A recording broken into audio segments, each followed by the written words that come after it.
Sejam muito bem-vindos a mais um episódio do Omnimedia Cast, o podcast do Omnimedia Group, onde dados, tecnologia e criatividade se encontram para transformar negócios. Esse é um espaço onde recebemos as principais lideranças do país nas áreas de marketing, growth e vendas, para ouvir as suas histórias e extrair insights práticos que realmente fazem diferença no dia a dia das empresas.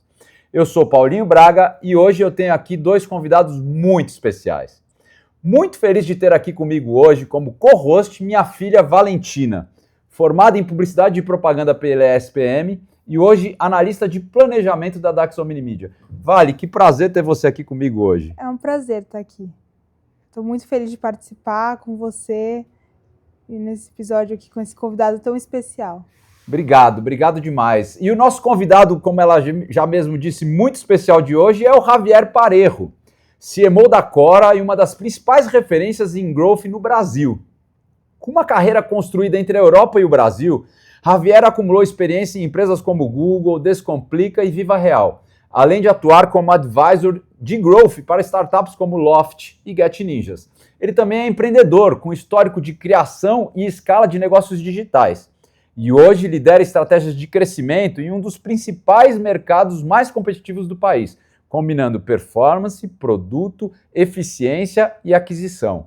Javi, seja muito bem-vindo a um episódio do Omnimedia Cast. É uma honra ter você aqui comigo hoje, sabia? Muito obrigado, Paulo. Muitos anos, né, de relação. Cara, com certeza. A gente estava comentando aqui, acho que 7 anos já, né? Só isso, né? Só isso. 7 anos, passou tão rápido, mas o legal é que a gente nunca perdeu o contato, né? Mesmo nessas idas e vindas, de lá para cá, acho que você já passou por várias atividades, por vários desafios diferentes e a gente sempre em contato, isso que é muito legal. Com certeza, com certeza. Muito bom. Javi, para a gente começar, sabe o que eu queria? Que você contasse aí bem detalhadamente a tua história, a tua carreira, como que você começou, como é que você foi cair nessa área que você está hoje. Conta, por favor, para a nossa audiência. Boa, Paulo. É curioso, não? Porque, bom, dá para perceber, o Paulo me conhece faz tempo, mas 13 anos do Brasil, pelo sotaque dá para perceber que não sou brasileiro, independentemente de estar casado com mulher brasileira e 2 filhos já palmeirenses, então fácil de identificar. São 13 anos do Brasil, 13 anos trabalhando com marketing digital em diferentes startups, tanto como colaborador, empreendedor e consultor, mas meu papel e a minha história com marketing digital vai muito além disso. Estou trabalhando marketing digital faz 20 anos aproximadamente. 20 anos. 20 anos, 7, 8 anos na Espanha e 13 anos no Brasil. Na Espanha já empreendi, já quebrei empresa, já fui colaborador, consultor de algumas empresas como Booking, TripAdvisor, Captalis, que foi uma empresa lead generation que fomos líderes da Espanha, líderes em Portugal e posteriormente foi o que me fez vir para cá, para o Brasil. E aqui no Brasil, vim diretamente para trabalhar na Tacerto.com, no momento onde as startups de tecnologia estavam levantando dinheiro e fazendo diferentes aportes muito relevantes. E depois, história do Viva Real, que fiquei como líder de Organic Growth, Descomplica como CMO. Já participei de momentos em empresas mais tradicionais, como a Amo Varejo, não? Que tem marcas como Artex, Santista, M. Martin. E passei pelo mundo de games, na Baelians, empresa que foi vendida faz aproximadamente 2 anos para uma empresa de Dubai com sede em Berlim. E agora, atualmente, na Cora. Eu sinto que a dia de hoje é um processo incrível que estou vivendo nesta maravilhosa instituição financeira que está crescendo de forma animal e estou completamente feliz em poder ajudar ao empreendedor para continuar a crescer num país que não é fácil, não? Para um pequeno empreendedor ter sucesso. Não é nada fácil. Mas, cara, que história, hein? Quantas passagens, quantas empresas, várias empresas muito legais, muitos segmentos aí mais diversos, diferentes. Mas, e me fala uma coisa, quando que foi esse start de começar a trabalhar com marketing? Porque a tua formação não é em marketing, né? Não é. Eu sou formado em administração de empresas. Assim como eu também sou formado em administração de empresas e aí... Justo. Estava trabalhando no mundo no mundo financeiro, nesse momento na Espanha, fazendo meu estágio num banco na Espanha, e aí foi quando comecei a ver uma oportunidade, porque esse banco estava rejeitando muita proposta de crédito hipotecário para diferentes clientes da entidade, e eu pensei, cara, que faz um cliente da Espanha que é rejeitado pelo próprio banco para poder comprar o mais importante da vida, não? Que é a moradia, não? O apartamento, a casa dos sonhos desse cliente, né? E eu vi uma oportunidade de começar a ajudar a intermediar financeiramente esses clientes com as diferentes instituições financeiras que existiam na Espanha, né? E a primeira coisa que você faz, o que é? Como eu vou conseguir clientes, né?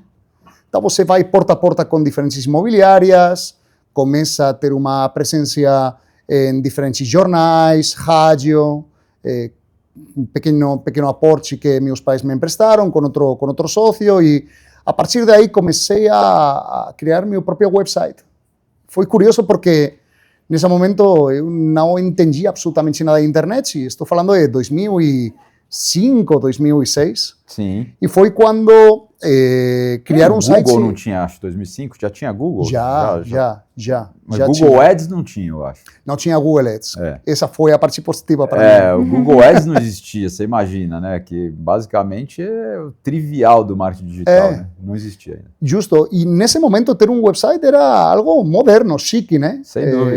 Era diferente, né? E era uma proposta de valor que conseguiria gerar um maior volume de clientes, né? Por ser mais moderno, não? E, cara, eu comecei a receber muita chamada no celular, muita chamada.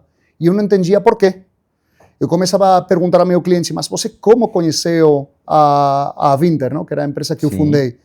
E eles me perguntaram, não, eu vi a publicidade de vocês. Cara, publicidade, eu não estou investindo nada. Eu via vocês na internet. E aí foi quando comecei a estudar um pouco mais sobre SEO.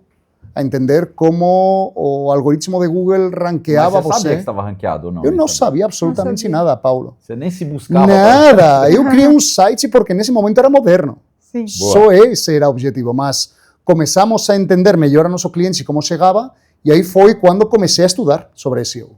Comecei a entender como era a possibilidade de ranqueamento, quais eram as diferentes variáveis para você estar nas primeiras posições de Google, e comecei a estudar sobre SEO. E aí fomos crescendo, aumentava o nosso posicionamento orgânico, e aí foram os primeiros passos com marketing. Curioso, né? Legal. Que ano foi esse teu site? 2005, 2006. Então eu vou te contar uma coisa agora aqui a respeito da Valentina que você não vai acreditar. Em 2003, a Valentina tinha um site. Foi quando eu nasci, ele criou um site pra Olha mim. aí. Simplesmente porque era moderno e queria fazer um site. Pois é. Daí criou um site para mim. Porque eu pensei, bom, como é que, assim, o que eu poderia fazer muito legal para minha filha, acabou de nascer, minha primeira filha. Falei, putz, imagina se eu fizer um site que daí o pessoal da família possa ver foto, acompanhar o desenvolvimento dela e tudo mais. A família da minha esposa mora em Florianópolis, então não tinha contato o tempo todo. Eu pensei, vou fazer um site. Olha aí. E aí, então, ela tinha um site em 2003. Olha que pioneira que você foi, Vale. Pois é. Excelente. Ravi, eu queria fazer uma pergunta aqui, aproveitando então que você falou dessa origem sua aí com marketing digital. Queria te perguntar, na tua visão, o que mais mudou daquela época lá para agora, do ponto de vista de growth, de performance, de marketing digital? Paulo, eu acho que mudaram muitas coisas, né?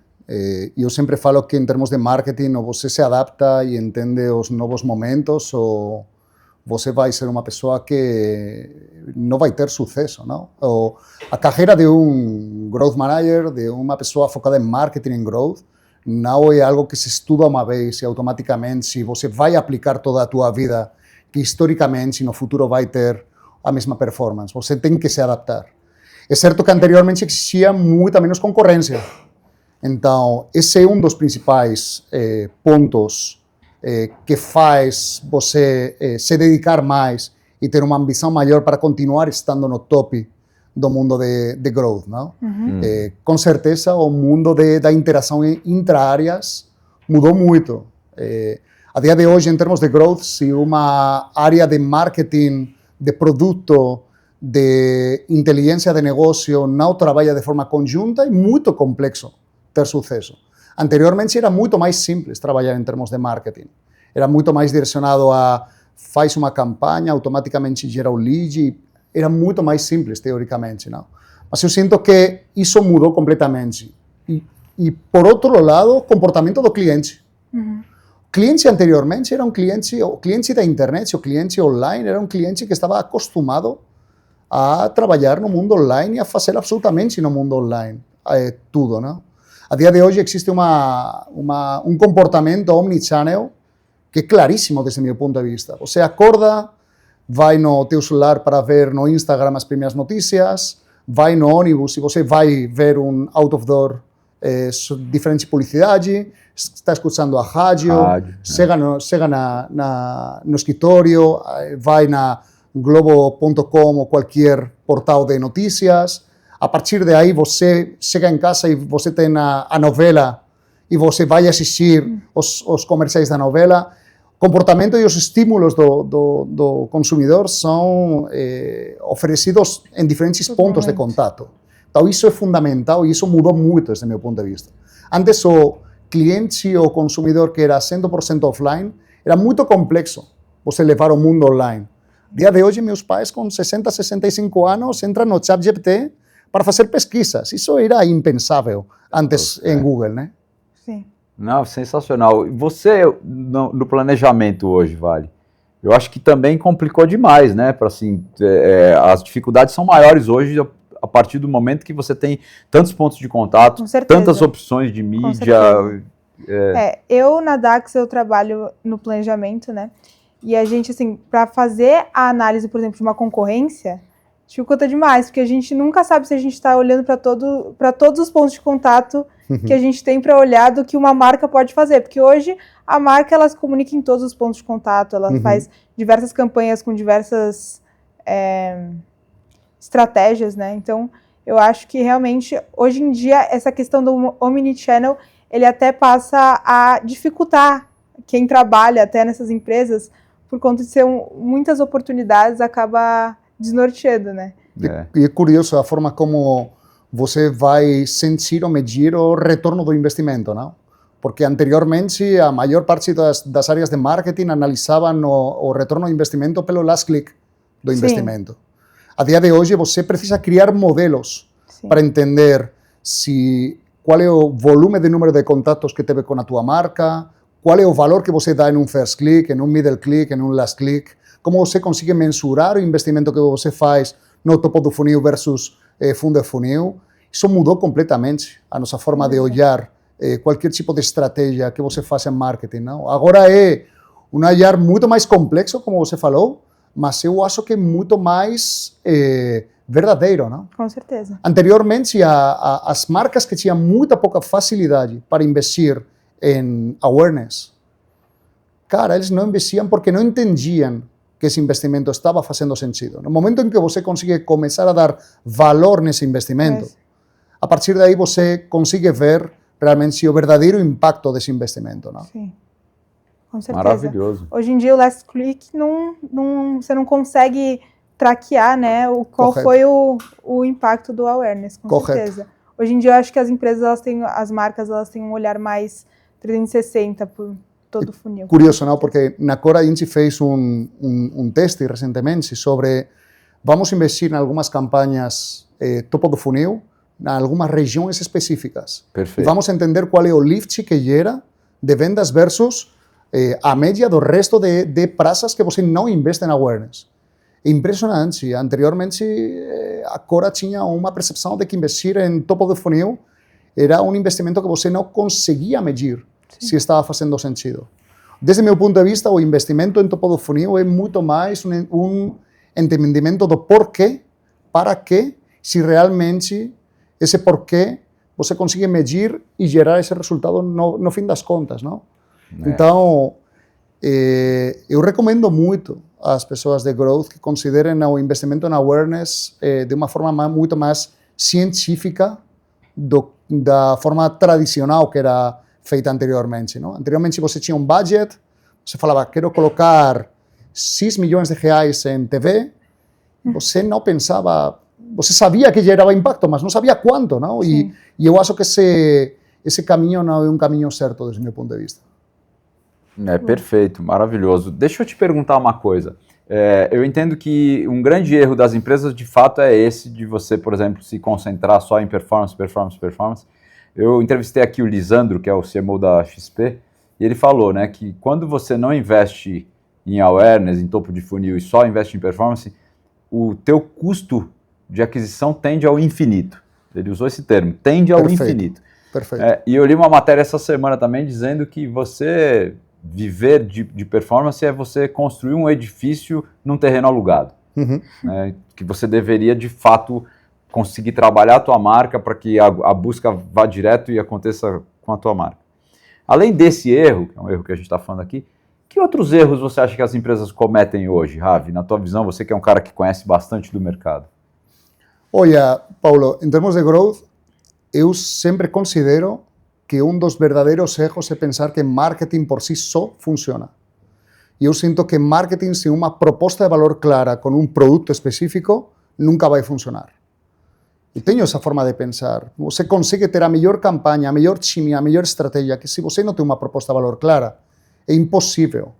Eu já vivi alguns momentos na minha carreira que diferentes marcas estavam investindo em marketing de forma louca sem ter um produto que realmente fosse um produto diferenciado, com um preço interessante para o consumidor e que gerasse uma proposta de valor e que resolvesse um dor para o consumidor.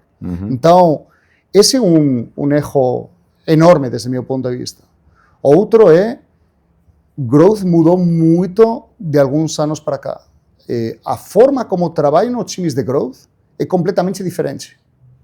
Antes você conseguia ter uma campanha específica que você criava você colocava um criativo, gerava um lead, mas a dia de hoje, se você não trabalha, como falei anteriormente, a tua área de produto, com uma área de marketing, uma área de tecnologia e com certeza todo o que tem ao redor a inteligência artificial, eu sinto que vai ser impossível.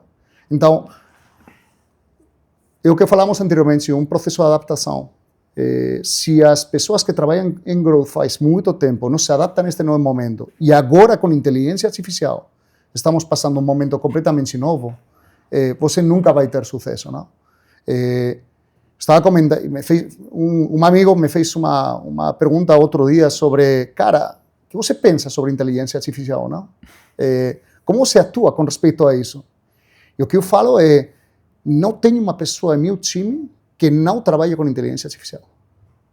Perfeito. Então, a dia de hoje, se você não trabalha e não se apoia com inteligência artificial, você não vai vencer neste novo mercado. Tenho certeza absoluta. Maravilhoso. Vale, você me falou que você tinha alguma pergunta a respeito de desafios geracionais. Que pergunta seria essa? Que eu acabei de me formar, né? Me formei ano passado. Em publicidade e propaganda, obrigada. E eu estava conversando com ele sobre que conselhos você daria para alguém da minha idade para conseguir ter um sucesso profissional na área que você trabalha hoje.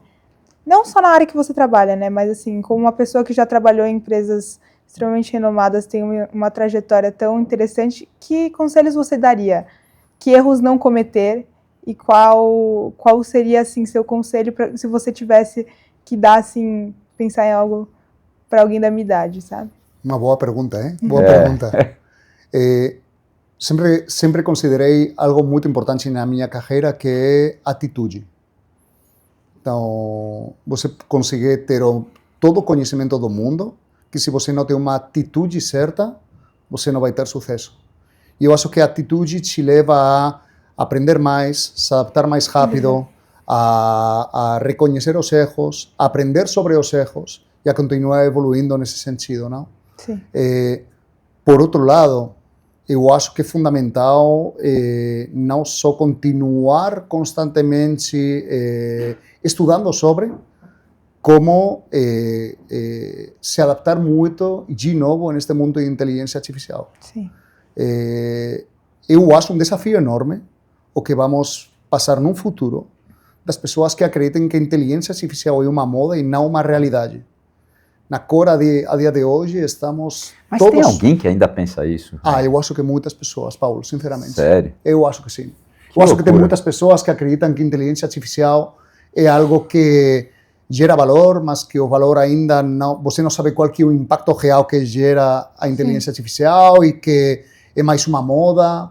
Eu acredito que existem ainda essas pessoas no mercado. Tem muitas pessoas no mercado que têm muitas dúvidas sobre. Eu acho que todo mundo sabe que a inteligência artificial vai vir, mas não sabe como trabalhar, porque tem preguiça em trabalhar como. E você coloca a mão na massa, cara, o impossível, não é uma coisa teórica, você tem que aprender, trabalhando todos os dias como. Se você não trabalha todos os dias com inteligência artificial, você nunca vai entender o poder que tem a inteligência artificial. Então, por não trabalhar, Paulo, sinto que as pessoas têm dúvidas, não, do impacto que gera. Você sabe que eu entrei tarde. Eu comecei a usar a inteligência artificial, deve ter uns 9 meses. Assim, que nunca tinha usado. E quando eu tive o primeiro contato, comecei a usar, eu falei, nossa senhora, é uma loucura. Mas de lá para cá, o que eu já fiz de curso, o que eu já assisti de vídeo, o que eu já fui, você não faz ideia. Para você ver, hoje, lá na Dax, nós tivemos um treinamento das 9 ao meio-dia, todo o time, toda a empresa, tinha uma boa parte presencial, mas aí o pessoal da agência de Recife, Curitiba, online, mas todo mundo, ficamos das 9 ao meio-dia em um treinamento de inteligência artificial. E eu fiquei muito satisfeito porque eu vi que eu achei que fosse ser muito superficial, mas não. Foi até interessante, né? O Renato está aqui com a gente também, foi bacana, né? Foi um negócio, foi legal. Você gostou também, Laura? Gostei. E você já tinha feito curso também de inteligência artificial? Mas o outro curso que eu fiz era ainda mais técnico. Eu acho que quando a gente traz assim, um curso para dentro do espaço profissional, um curso um pouco mais, com uma linguagem menos técnica, eu acho que é ainda mais útil. Que é um pouco do que ele falou. Eu acho que ainda tem muitas empresas que veem a inteligência artificial como uma coisa distante, né, como algo técnico. Eu mesma já trabalhei numa empresa que em nenhuma das áreas utilizava a inteligência artificial, nem se falava disso. Então, eu acho que ainda se vê muito de uma forma distante. Eu sinto que existe um sentimento de ameaça da inteligência artificial. Cara, a inteligência artificial vai tirar meu emprego. Tem um pouco esse pensamento. E principalmente em carreiras um pouco mais criativas. Tenho esse sentimento. Vou contar para vocês um caso que está acontecendo agora na Cora. Nós, como vocês, estamos num momento de transformação autêntica. Por um lado, acreditamos plenamente em quanto o nosso cliente real é fundamental e muito da nossa estratégia de marca está focada em user-generated content. Temos campanhas criadas por e para o cliente. Estamos colocando dentro das nossas comunicações nas redes sociais clientes nossos que realmente participam da nossa linha de comunicação, mas estamos num processo que estamos automatizando a criação de banners, displays e de copies nas nossas comunicações com inteligência artificial. Isso, pensando desde um ponto de vista de branding, de criação, num começo as pessoas do nosso time achavam que era, cara, o que acontece comigo? Eu vou ter trabalho o dia de amanhã ou não? Porque é difícil, eu entendo perfeitamente a postura.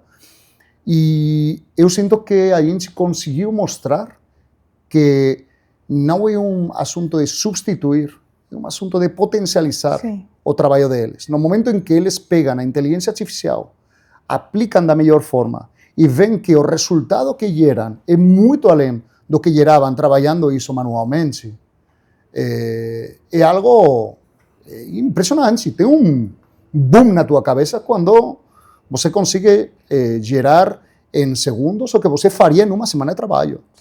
E é um problema de dupla personalidade, cara, do síndrome do impostor, inclusive. Como é que a gente viveu sem, né? Pois é, né? E essas pessoas que antes eram muito criativas entendem perfeitamente que quando eles conseguiam anteriormente criar 5 ou 6 peças, agora conseguem criar 500, 600, gerando um valor para nossa companhia muito maior, não? São elas quem estão criando, não é o desenvolvedor de tecnologia. Eles estão criando os próprios agentes, as próprias ferramentas para produzir esse volume de conteúdos. É louco. Anteriormente, ninguém pensaria que uma pessoa de marketing poderia criar uma ferramenta como essa. Esse era parte de uma squad de produtos internos, com um desenvolvedor, com um product manager. Sim. Aqui na Cora é automaticamente com pessoas de marketing que não sabem programar. E eles conseguem criar esse tipo de ferramentas. É impressionante a mudança. Né? Hoje você literalmente conversa com o Lovable e ele consegue montar um programa para você. Né? É muito revolucionário. Ravi, a gente está falando aqui Cora. Queria que você explicasse um pouco para a nossa audiência exatamente o que é a Cora, o que é o Cora e dentro desse mercado que vocês atuam hoje, que é um mercado extremamente competitivo. A gente sabe que tem aí, mundialmente falando, várias empresas que estão se destacando, além de vocês, que são realmente, talvez um dos maiores destaques no segmento no Brasil hoje, é o que vocês estão fazendo. Mas conta para o pessoal aqui, quem não conhece, o que vocês fazem. Boa. A Cora é uma instituição financeira que tem como objetivo fazer crescer as PMEs brasileiras. Temos um propósito muito claro e acreditamos que a dia de hoje existe um dor enorme no mercado atual, que é a dificuldade que tem a empresa brasileira para fazer crescer os próprios negócios. Não? Pensemos que temos a sensação de que o empreendedor brasileiro é a típica pessoa que tem dinheiro, que recebeu um aporte, que montou uma empresa. Um empreendedor brasileiro é uma pessoa que tem necessidades de colocar um prato de arroz com feijão na casa, né? Então sai para vender brigadeiros na rua, né? Então o nosso papel é ajudar a esse empreendedor a fazer crescer, sem dúvida, o negócio deles e automaticamente o Brasil. Acreditamos que ajudando a esses empreendedores vamos fazer um Brasil muito melhor. Perfeito, maravilhoso. Ravi, você nasceu na Espanha, hoje mora meio aqui, meio lá, né, mas veio para o Brasil 12 anos já, né? 13 anos. 13 anos. Queria que você traçasse um paralelo entre o Brasil e a Espanha, ou o mercado europeu de uma maneira geral.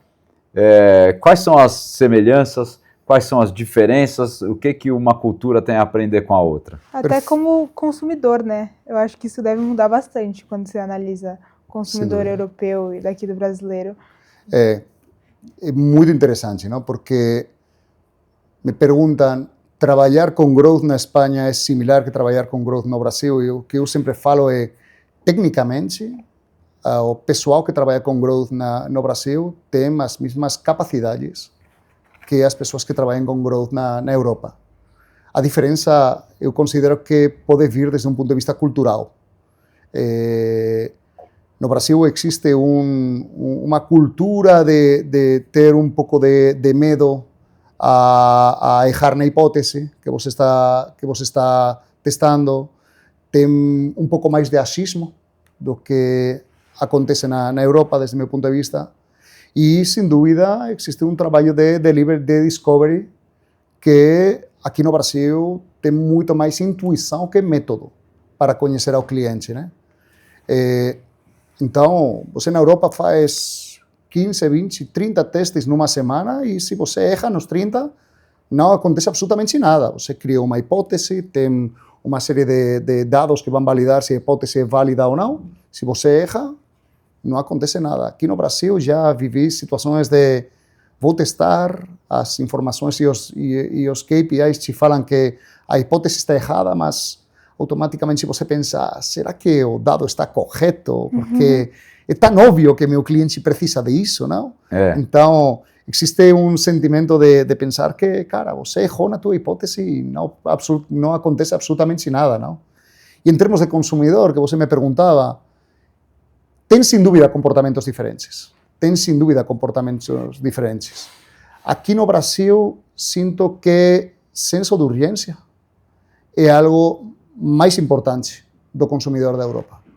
Aqui, quando você cria uma oferta, e hoje funciona muito bem. Existe um comportamento bem similar dos Estados Unidos, onde existem campanhas diárias para poder gerar alguns Skypes de resultado, não? Na Europa existe mais um comportamento de plano de comunicação, de linha de comunicação um pouco mais uniforme. Sim. Legal. Interessante. Não tinha a menor ideia que tinha essa diferença no quanto o Brasil responde melhor a call to action do que os europeus, sendo mais conscientes, né? Inclusive é curioso, eu trabalhei no Booking, né? Durante um período, não? Ajudando como consultor. Os testes que você faz em Booking, em algumas das URLs do site, no Brasil versus fazer esse mesmo teste em outros países, se levam a conclusões completamente diferentes, porque o comportamento do consumidor é diferente de navegação. Então, mais um dado para deixar claro que o consumidor do Brasil tem um comportamento de compra um pouco diferente do comportamento de compra em outros países, não? Sem dúvidas.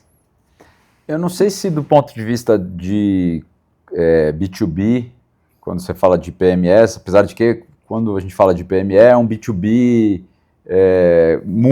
com um target muito amplo, né? Uhum. Mas uma das dificuldades que a gente vê que a maioria das empresas tem em atuar no Brasil, que eu vejo, comparado, por exemplo, com uma atuação na Espanha, é que o Brasil não é uma coisa só, né?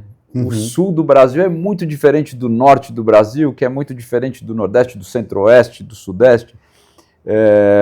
Acho que na Espanha é muito mais fácil, né? A gente, durante 5 anos, a gente trabalhou com a Verisure, nós lançamos a marca Verisure no Brasil e tudo mais.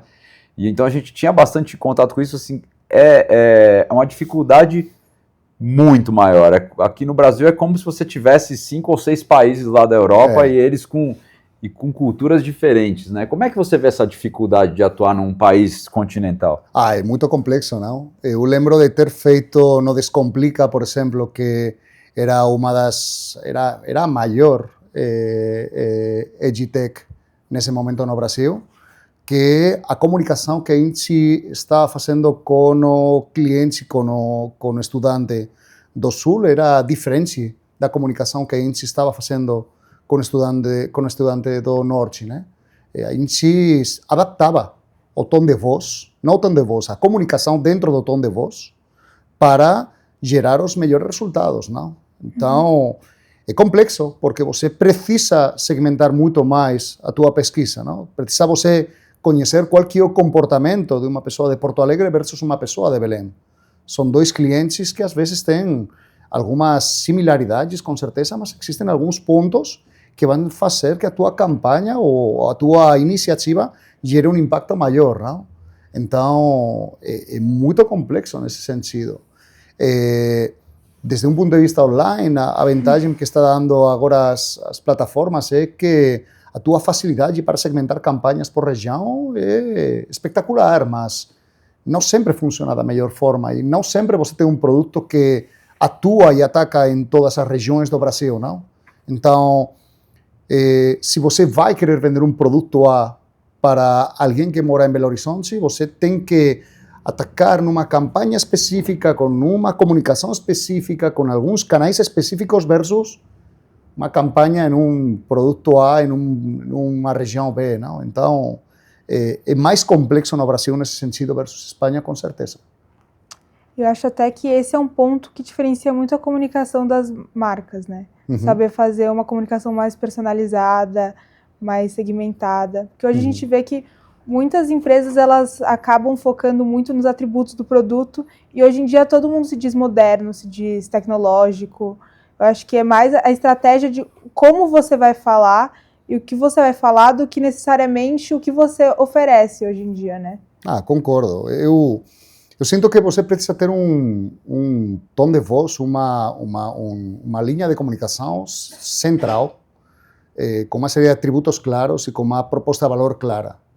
Mas, olha, existe várias variações de isso daí. E existe várias formas que você tem que se comunicar, porque às vezes as marcas não é só que têm o mesmo tipo de cliente, o mesmo perfil de cliente, às vezes tem muitos perfis de clientes dentro da mesma marca. Você vai vender para...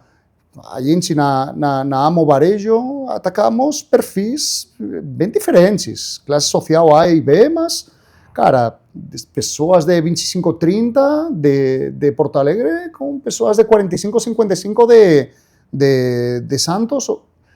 Cara, a comunicação que você faz e como você vai criar essa comunicação muda muito, não? Então, esse produto que você vende, para que público que é? Onde está esse público? Quais são as necessidades? Adapta o teu tom de voz, adapta o teu brand book para que essa comunicação que você vai fazer seja mais assertiva possível e aí, a partir daí, vai atacando os diferentes públicos, não? Lembrando que agora com inteligência artificial é muito mais simples, né? Antes você começava a criar diferentes sprints criativos para pensar em diferentes... Agora a inteligência artificial consegue te ajudar em que isso seja muito mais fácil, com certeza. Mais consistente, né? Sem dúvida. Bom. Posso fazer um site? Com certeza. E se você puder compartilhar principalmente a questão Faz alguma da Cora, pergunta, tá? como tem de ter usado inteligência artificial para olhar para quem empreende também, que a gente ouve muito nosso público.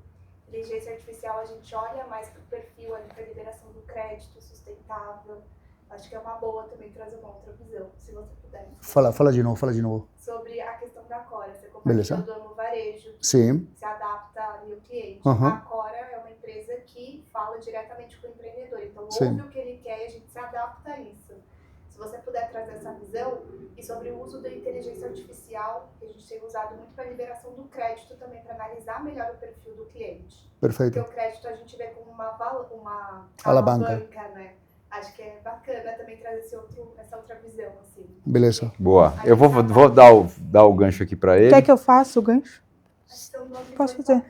Eu acho que seria legal falar que ele estava comentando que a Cora ouve muito o cliente, que se adapta a essas necessidades, e aí...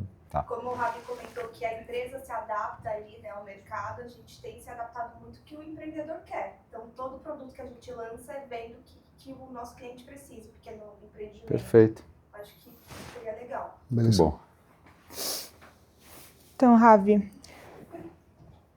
como você falou, a Cora, ela costuma se adaptar sempre ao que está acontecendo, né? E você vê que as empresas que se destacam, elas acabam se adaptando ao que o consumidor precisa naquele momento. Uhum. É o constante estudo que você falou um pouco, né? Como você vê que a Cora hoje, ela se adapta a isso? Até mesmo se a gente pensa que hoje a gente tem essas tecnologias advindas da inteligência artificial, elas acabam por ou padronizar as entregas das empresas ou diferenciar, né? Então a gente tem essa linha tênue entre entender como a gente se diferencia ou como a gente se destaca utilizando isso. Como você vê que a Cora hoje ela está se adaptando e ouvindo o seu cliente um pouco mais para esse lado da tecnologia? Boa, excelente pergunta.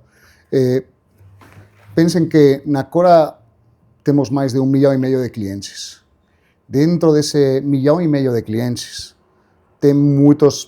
tem perfis completamente diferentes. E tem diferentes ramos de atividade que nosso produto gera uma proposta... 1,5 milhão de PJs? 1,5 milhão de PJs, a dia de hoje. Caramba, parabéns. Onde, a dia de hoje, a nossa proposta de valor ataca a maior parte dos ramos de atividade, os diferentes ramos de atividade brasileiros, mas é curioso que a necessidade que tem contador versus a necessidade que tem jornalista ou a necessidade que tem consultor de marketing são completamente diferentes a dia de hoje. Inclusive, a dia de hoje, a Cora acredita muito que ajudar a nosso empreendedor com crédito de forma sustentável vai ser uma alavanca fundamental para o crescimento dessas PMEs.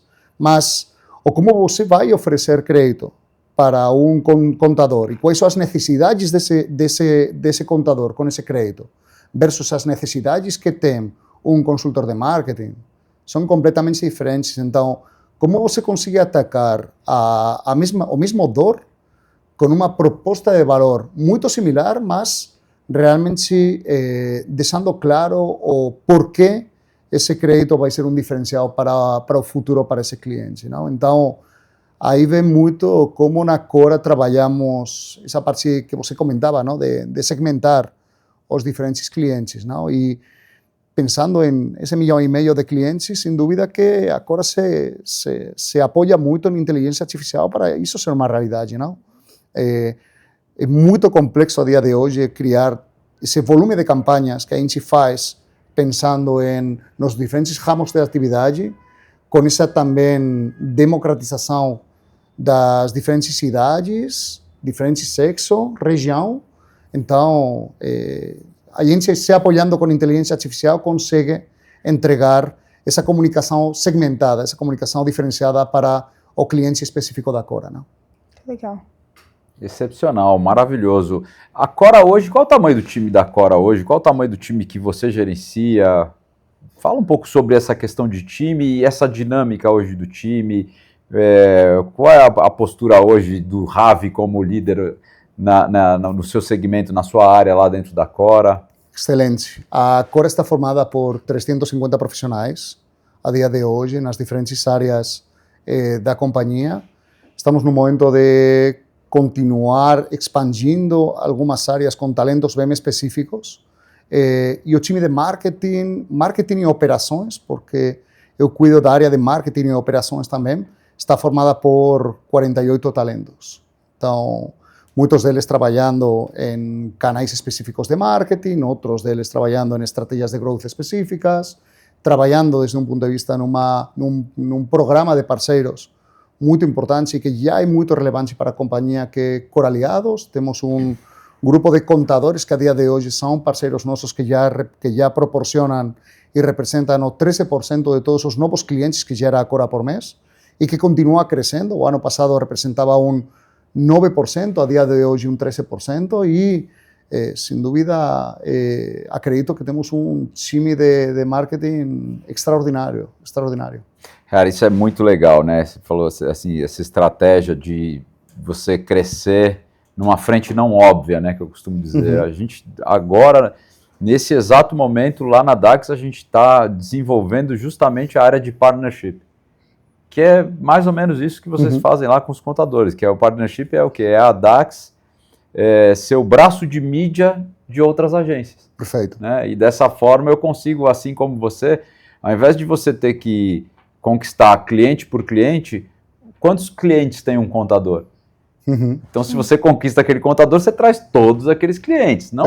Não imediatamente, mas você tem acesso a todos aqueles clientes. Né? Isso é muito inteligente, isso é você, de fato, dar uma aula de como operar em comunidade. E Paulo, aí é importante porque você comentava anteriormente a importância de não depender de marketing de performance, não? Então, a dia de hoje, growth também significa criar esse tipo de estratégias, esse tipo de iniciativas que te levem a ter um modelo sustentável, não?